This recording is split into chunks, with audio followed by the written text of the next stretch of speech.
that you cannot contain within yourself. Let it happen to you.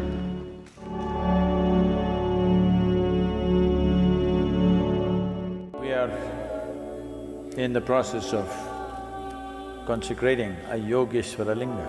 In what way is it different? Why? When formless dimensions of existence take to a form, the geometry of that form determines how that particular form is going to function. I only wish that every one of you actually see what's happening here. If you don't see things beyond physical nature, largely spiritual process will be just talking spirituality. Unless you really taste something, spiritual process will be an entertaining factor in one's life, will not become the mainstay. So making spiritual process the mainstay of one's life means that you have understood that source of life cannot be a sidetrack. But I want you to see something else, something beyond physical nature. If this has to happen, I want you all focused.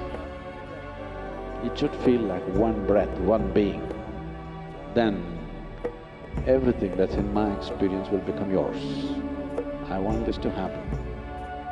I want you to make up your mind that you want it to happen. This is a medium, this is a seed, this is a possibility which will move you from a compulsive state of logic to the magic of life. My blessing is, let something that you cannot understand, that you cannot grasp, that you cannot contain within yourself, let it happen to you.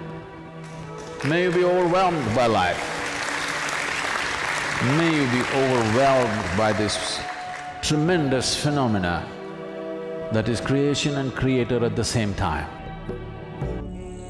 There was a lady who was involved in all kinds of, whatever, certain type of work from Caribbean islands. She went on doing something with her pencil in the book. You know, we have a problem with people taking down notes. I said, no, you cannot take notes, just be with me. She will be looking at me, not even looking at the book, just looking at me and just doing this with her pencil. Then at the end of the 3-hour session, she said, I don't know why something came out of this, and this is the thing that, the form that came out of me. I didn't know what happened. As I was looking at you, I was trying to sketch you, but this is what I got. It's a clear proportion of the Dhyana Linga. She just got the image of Dhyana Linga, like she completely… the whole page she scratched with her pencil. What was left unscratched was just the form of Dhyana Linga exactly, the same exact proportion.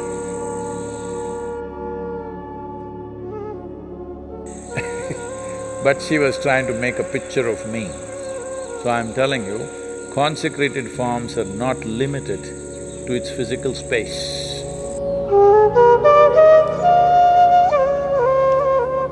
As Dhyana Linga is not a particular physical form, but it's an energy form which defies time and space.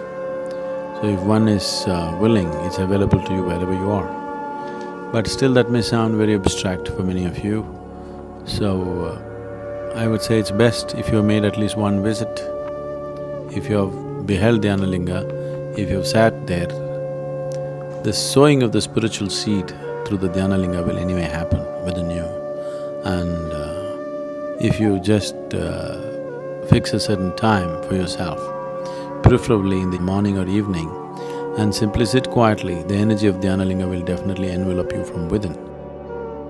And if you need some visual help, you can always have an image or a yantra which will give you the necessary support.